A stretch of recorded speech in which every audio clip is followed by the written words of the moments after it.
Hey guys, this is Fundo on Pagama. Tonight on Imbewu, Zagit thanks Mzwandile for his distraction while Sapling flirting with him, and it seems like Zagiti wants to fall in love with Mzwandile, while she knows that Mzwandile is dating with Kanyo.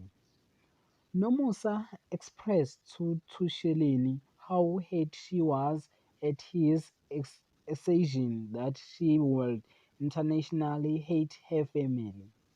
And it seems like Tusheleni sympathized with Nomusa. And Nomusa regret for starting using the black magic.